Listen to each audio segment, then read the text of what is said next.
Hello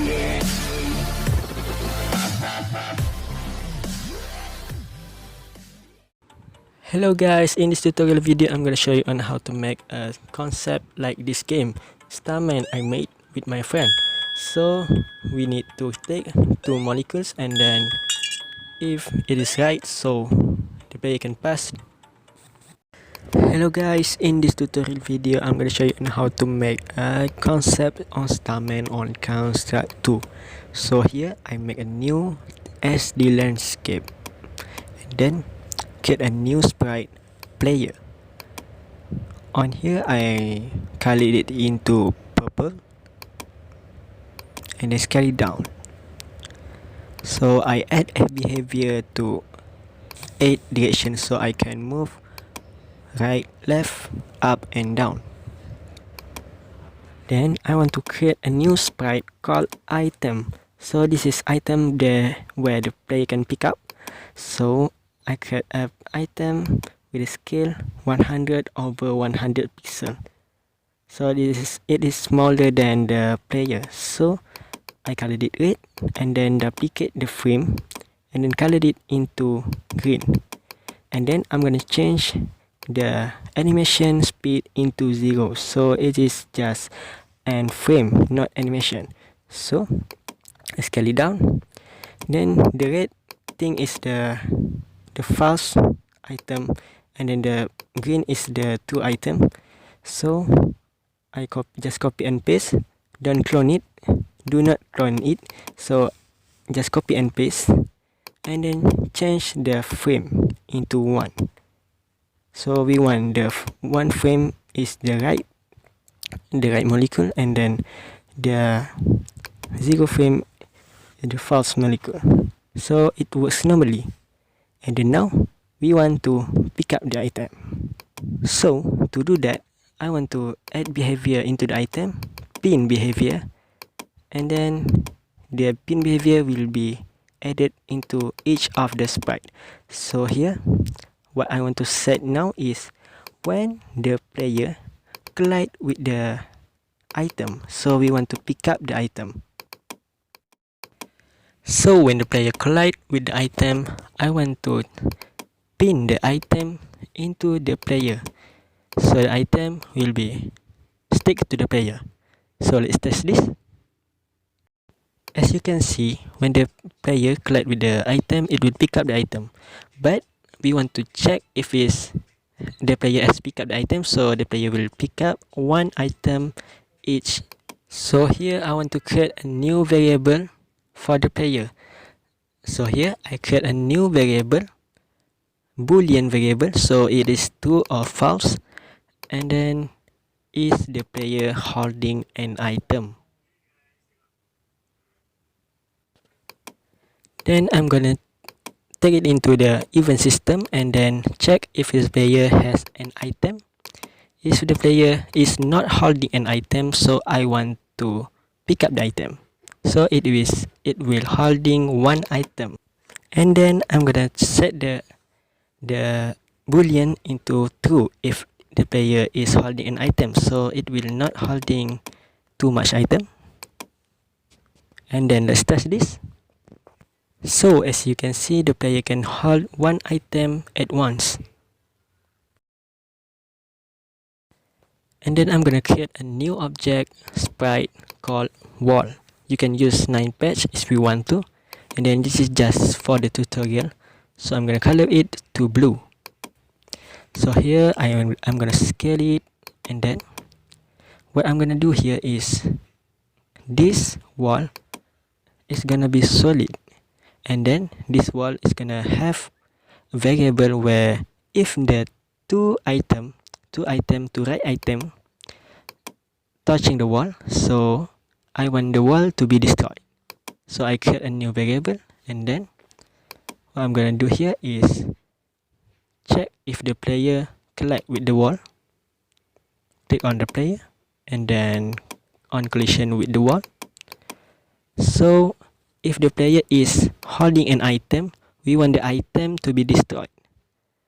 So here I'm gonna check if the player is holding an item, and then this means the item is pinned, so I want to destroy the item. And then I'm gonna add the player action to the player. Then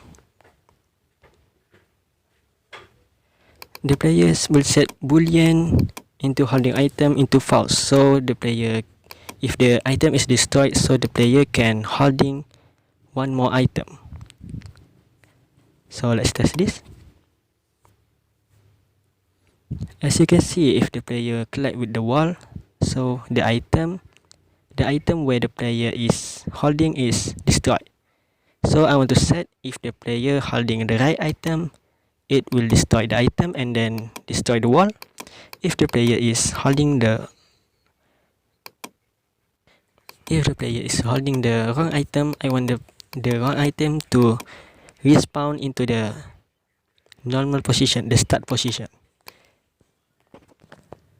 So here I'm gonna even if the player is holding the right item, we want the item to be destroyed, and then this is we can compare frame, and then it is 0, so the 0 is the item that is wrong item.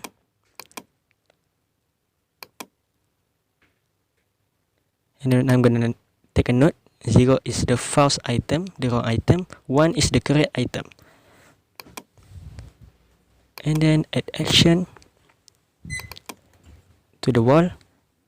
If the right item collide with the wall, we want the wall to be destroyed, so I want to set it is +1, the variable. So if the variable is 2, so it means all the correct item has been collided, so we want to destroy the wall.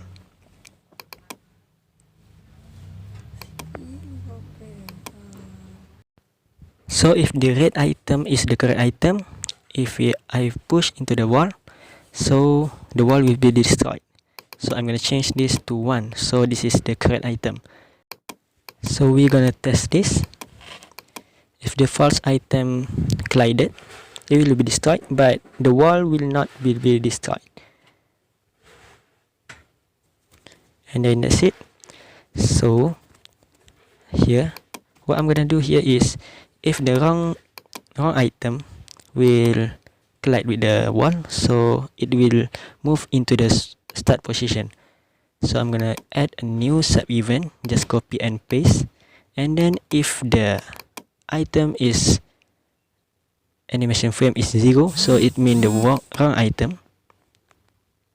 What I'm gonna do here is I'm gonna just set it into its start position. So I'm gonna create a variable into this item. I'm gonna just take a note here, and then I'm gonna create a new variable here. One is start X position, and then one variable is start Y position. So on the start layout, we want to set the variable into its start position. So if it collide with the wall, we want the item into set the position into the start position.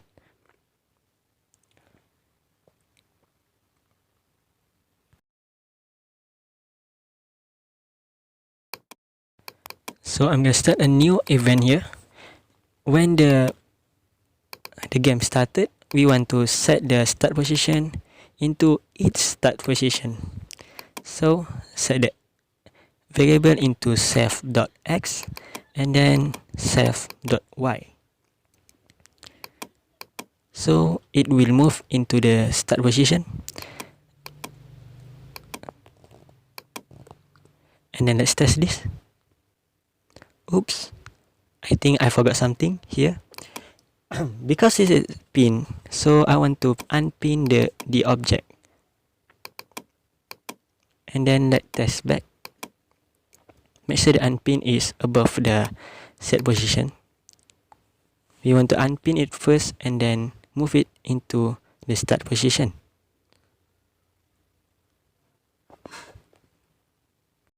And then that's it. You can tweak it whatever you want. And then this is for the end for this video. I hope this prototype can help you in building your game, and then maybe you can make an educational game. Thank you.